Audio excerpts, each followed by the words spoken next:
One of the tasks, some would say impossible tasks, that the government has set for itself, set some targets for the health sector, that they're wanting to bring waiting lists down and they're wanting to get treatment levels up, and they have set some pretty high targets. However, Health Minister Dr. Shane Reti has had such a beat up over failings within the health system within the last couple of weeks that honestly he just needs to join the 8-hour queue at A&E. But what is to be done in this regard? Is this just, well, hey, the government's spending more, but the health costs are going up? Is this something which is impossible to change? How can we get better health outcomes for all of New Zealanders and still afford to pay for tax cuts? Joining me on the program now from the Maxim Institute, Josiah Brown. Josiah, kia ora, good morning. Good morning, Andrew. Well, they've paid for the tax cuts, so that's all in the past now. There's just the simple problem of keeping all the other promises and commitments and key measures that they put into the place at the beginning of their term. It is a tough ask. It is a steep climb, to be fair.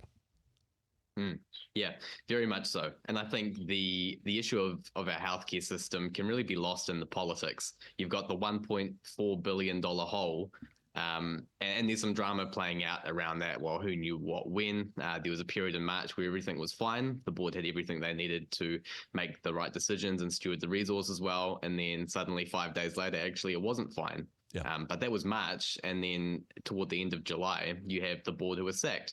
And so there are a whole lot of questions about who knew what when and who's responsible for this, and finger pointing as you would expect. The national government pointing the finger at Labour's reforms, saying the centralisation is a real mess, bureaucracy, wastage. So there's that. Yeah. But really, the problem does boil down to the fact that people aren't getting the care when they need it. Exactly. And I suppose we have expectations, particularly if you are unwell, or even worse, somebody that you love is unwell. You're expecting a health system that will be able to care for them, that will give them gold standard care to get them healthy and comfortable as soon as possible. What we end up with, though, is waiting rooms and emergency departments that are overstuffed, partly because there aren't the GPs for people to get appointments at, where people are waiting for hours and getting angry, and now we need to pay for security guards. It is a big hot mess. Well, now we're even at the point where hospitals are without doctors. Yeah. You may have seen that Dargaville Hospital was in the news recently because they were without a doctor. And at one of those times, a patient went into cardiac arrest. Yeah.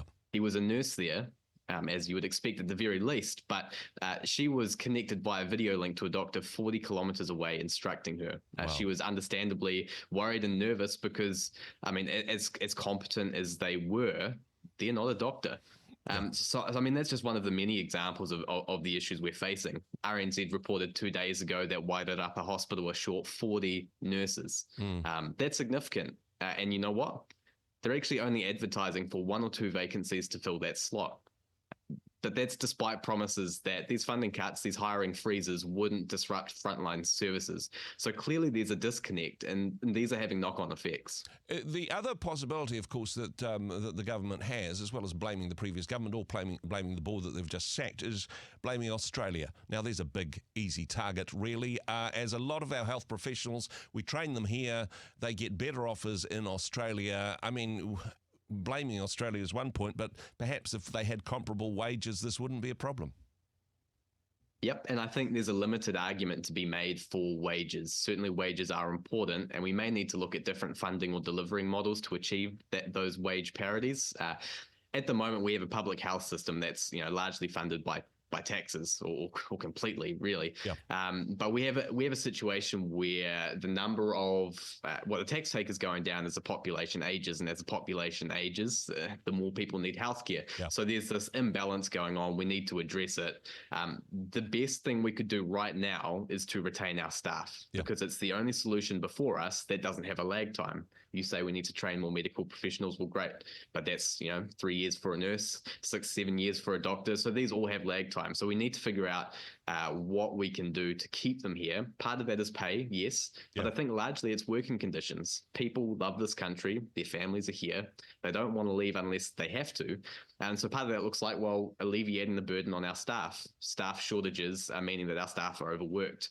Schedule inflexibility means that people can't live the family lives they expect to live because because, well, their shifts are inflexible. Yeah. They can't get the time off they need to care for their family. And so what choice do nurses and other professionals have but to find another profession and exit altogether? Yeah. But then that has an impact on staffing levels, of course, and it's a downward spiral. So staff retention is so important. It certainly is. And I mean, some of that shortfall is being met by immigration policy at the moment and saying, look, if we can't train the nurses fast enough here, how about some well-trained nurses from other parts of the world? We'd encourage them to come and live in New Zealand because it's such a lovely place. That goes part of the way, but also brings other economic and social challenges with it. Yeah, and I would even question how attractive New Zealand is as a country compared to the likes of Australia and Canada and the US, and maybe even to an extent the UK, despite the mess that the NHS is in. So yep, immigration helps. But equally, people who come here to work may actually go, you know what, there's a better deal elsewhere, I'm going to leave. So really, it's about addressing our own homegrown shortage and thinking about what we can do to alleviate the burden. I mean, the other thing we could be looking to do is shift delivery of healthcare from hospitals, which is stretched beyond breaking point, to GPs and delivery within the community. But of course, there's a GP shortage. We need to address that. Much of our training is centered within hospitals for doctors. So they see hospitals, they end up going to and working in hospitals, and that's great. But we actually need people to be entering into general practice, to servicing the needs of people downstream before they end up in hospital with really serious issues. Just wanting to push into that a little bit, because the GP crisis is a big one, as I mentioned beforehand, because honestly, I couldn't get an appointment with my GP unless I'm booking 3 weeks in advance. And I know that is the case for many people, and for some people it's even worse than that. And hey, nothing against them. They're good people. They're doing their best with what they've got. It's bad at the moment, and this is putting pressure on A&E and the hospital system. But down the road, and not too far down the road, it's looking significantly worse, given how many of our GPs are set to retire within the next couple of decades. As you mentioned, we're not really training GPs anywhere near fast enough for replacement. This is going to get a lot worse before it gets better. And you don't need a crystal ball for this one. You can see that coming with the smell of inevitability, right? Yeah, I mean, here are two stats. The first is that we need to train over 300 doctors per year for the next decade just to stand still. Wow. Just to stand still. 37% of GPs intend to retire by 2027. Okay, that's a lot. Yeah. 55 by 2032. Yeah, we have an issue. And we really need to address it.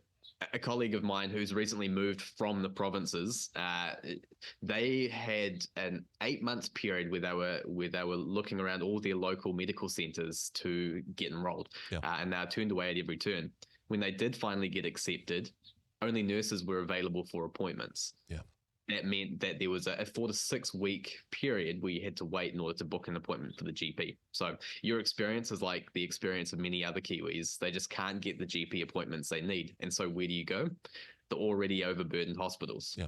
Something else I wanted to address, because I know that there's been, under the previous government and continuing under the current one, there's been a significant building program. Let's make sure that we've got more surgical centres, that we've got more wards, that we've got more hospital beds. Because one of the complaints, of course, over the last decade or so is there's not the beds in the hospitals to meet the demand. These wards, these hospitals, these surgeries are being built, but who's going to staff them? Yeah, I mean, it's a good question. Let's tackle the bed question first. In 1987, the total number of hospital beds, both public and private, numbered at nearly 37,000. Today, 2024, that's 11,000 beds for the public system, and nearly, but not quite, 2,000. Wow. So the difference, you've got 36 and you've got basically 13. So 37,000, 13,000 now. So we do have a bed shortage. But we do have questions about staffing levels. You may have seen recently that North Shore Hospital had a theatre built. It was supposed to cut surgery wait times. It was a 150 bed facility, but no additional patients are being treated because staff members from other parts of the hospital were taken from those areas to staff the new building. So what's the benefit?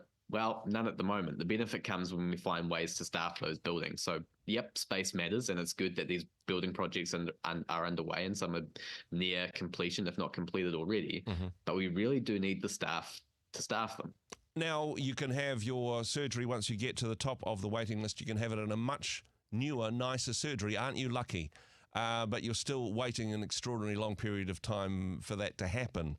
Gosh, all these complicated issues.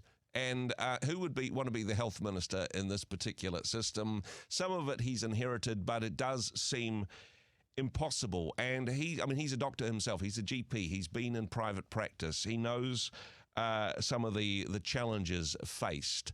But is the best solution to sack the board and have one person do what 10 people or so were doing previously? Is this a good strategy in terms of finding a way forward, in your opinion, Josiah?